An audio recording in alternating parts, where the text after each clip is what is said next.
how do you monitor all of that? What type of methods are you using? I mean, you're saying that you're doing that, but what type of methods are you using, Ryan, to be able to monitor that the efficiency and stream at scale? Well, I think that the monetization piece is really interesting. I think we've moved away from, it's very, very, very hard to scale anything these days. I was at Wowza when we built Wowza Cloud.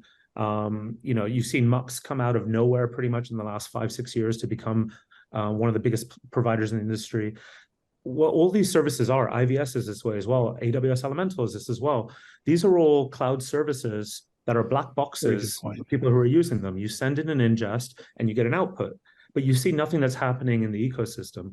So what's really important when you build any kind of a cloud service is giving your customers access to what's happening in this black box that is your cloud service. And that means a lot of things. It means ingest monitoring, so you can make sure that what's coming in, because the biggest thing, as we know in streaming, garbage in, garbage out, right? It's true in all IT and it's true in all data and all networking. But it's important to note that, okay, we can see if there's an error on the contribution side. The frames aren't set right. The codecs, the parameters are wrong, like whatever. There's a ton of things. And there's also everything that your service is doing. Is it a pass-through service, or are you transcoding? Are you creating adaptive bitrate renditions if you're doing an HLS delivery?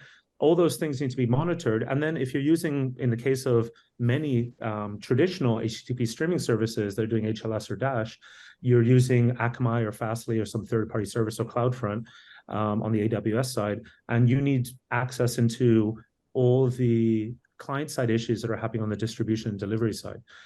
As it relates to our service, so I think you guys all know I was part of a startup called Millicast that was acquired by Dolby, and that's our WebRTC streaming service. We do both things. We have an origin and we have an edge. And our edge, everything that we do is stateful, meaning it's like the old days of RTMP, where it's very, very hard to scale because you're creating a peer-to-peer connection between an edge server and a client. And we offer tools and analytic tools for our customers to see and monitor if there are issues, right, between the distribution side. So we offer that through an API, both on the contribution and distribution side in our dashboard. And essentially, it's true of every cloud service.